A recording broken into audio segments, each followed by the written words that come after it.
Halo semua, Assalamualaikum. Perkenalkan, saya dari Badan Perencanaan Pembangunan Daerah, Penelitian dan Pengembangan Kabupaten Empat Lawang.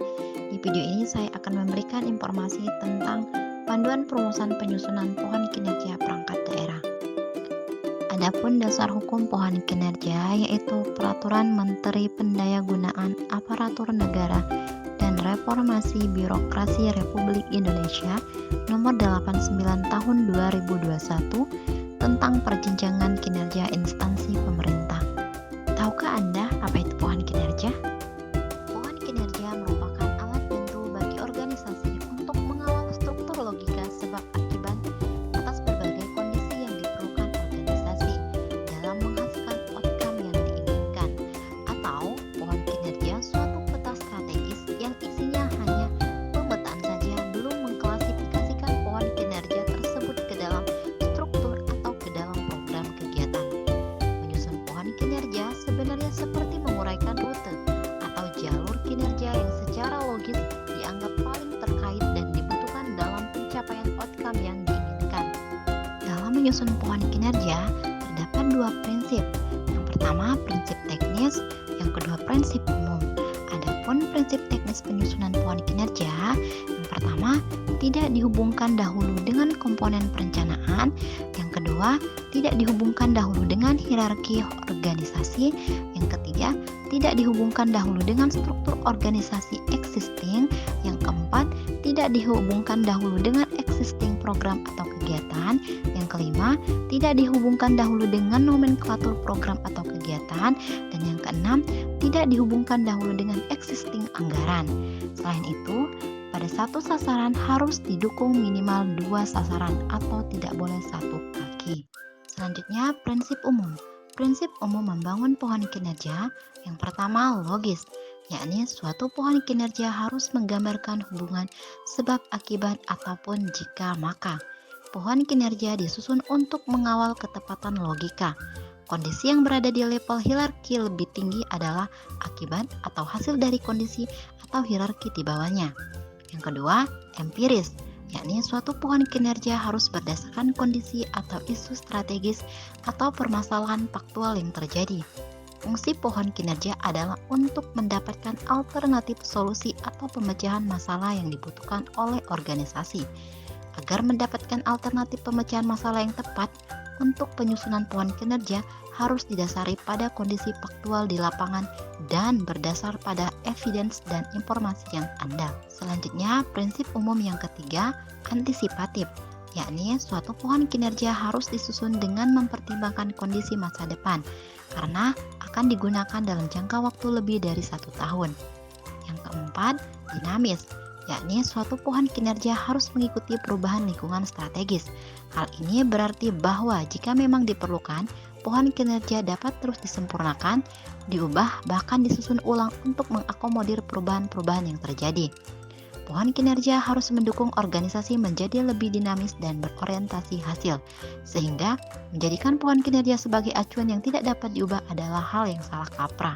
Prinsip yang kelima, holistik, yakni suatu pohon kinerja harus mempertimbangkan keterkaitan dengan urusan lainnya. Penyusunan pohon kinerja seharusnya tidak tersekat oleh urusan atau kewenangan yang akan membatasi keluasaan cakupan analisis. Penyusun perlu untuk membuka kemungkinan adanya pengaruh dari urusan lainnya pada pohon kinerja yang akan dibuat. Prinsip yang keenam, outs of the box, yakni suatu pohon kinerja harus mengedepankan kerangka logis untuk mendapatkan upaya atau strategis terbaik, bukan untuk mempertahankan status quo. Penyusun harus berusaha untuk mencari alternatif kondisi atau solusi lain di luar rutinitas atau existing. Prinsip yang terakhir, materialitas, yakni suatu pohon kinerja harus diisi oleh kondisi-kondisi yang penting, strategis, dan paling berdampak. Apabila organisasi dihadapkan pada keterbatasan sumber daya yang membuatnya harus menentukan pilihan dari berbagai solusi yang dihasilkan dari pohon kinerja, maka pilihan solusi harus dijatuhkan pada yang paling penting, strategis, dan berdampak. Berikut contoh susunan pohon kinerja. Berikut merupakan ilustrasi dari penyusunan pohon kinerja perangkat daerah. Misalkan setiap bidang mengumpulkan masalah yang mereka hadapi, kita menemukan masalah pertama, masalah kedua, dan masalah ketiga. Kemudian dari ketiga masalah ini, untuk menemukan masalah utama kita lakukan pembuatan atau scoring. Pilih masalah yang paling penting, mendasar, mendesak, dan jangka penanganannya jangka menengah sampai panjang. Untuk pembuatan itu sendiri, kita lakukan musyawarah. Pilih yang mana paling penting, mendasar, mendesak, dan penanganannya jangka menengah sampai panjang. Setelah menemukan masalah utama, kita susun isu strategisnya, sasaran kinerjanya, dan indikator kinerjanya. Sebagai contoh, masalah utamanya banyaknya sampah yang tidak terkelola dengan baik. Jadi masalah ini masalah yang paling penting, mendasar, mendesak, dan jangka penanganannya itu jangka menengah sampai panjang. Kemudian isu strategisnya peningkatan pengelolaan sampah, sasaran kinerjanya atau outcome-nya meningkatnya kualitas pengelolaan sampah, dan indikator kinerjanya persentase sampah yang terkelola. Cara membedakan masalah utama, isu strategis, sasaran kinerja, dan indikator kinerja bahwa masalah utama itu memuat objeknya, sedangkan isu strategis memuat kondisinya yang akan kita rubah, sedangkan sasaran kinerja merupakan hasil yang ingin kita peroleh. Dan berikut adalah contoh pohon kinerja dari Dinas Kesehatan, di mana diagram berwarna putih masalah atau isu, berwarna biru sasaran kinerja, dan berwarna orange indikator kinerja. Masalah utamanya, rendahnya derajat kesehatan masyarakat. Sasaran kinerja, meningkatnya derajat kesehatan. Indikator kinerja, umur harapan hidup. Sasaran kinerja, meningkatnya derajat kesehatan masyarakat, ditandai dengan umur harapan hidup. Yang pertama, kita uji dulu jika maka. Kita mengujinya dari bawah ke atas, sedangkan sebab akibat dari atas ke bawah. Jika tidak optimalnya penyelenggaraan pelayanan kesehatan, maka rendahnya derajat kesehatan masyarakat.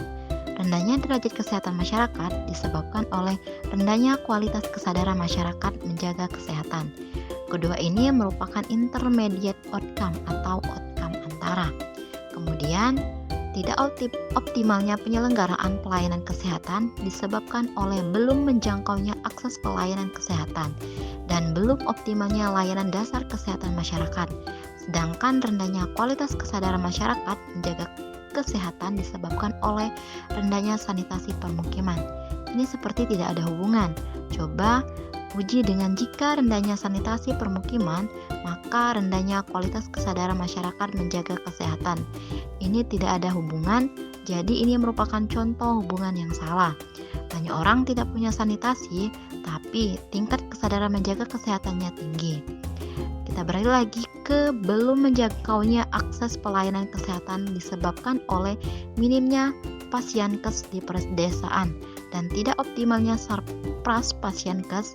Ini merupakan output. Jadi kalau output itu objeknya, sedangkan outcome itu kondisinya. Sekian informasi dari saya. Wassalamualaikum warahmatullahi wabarakatuh.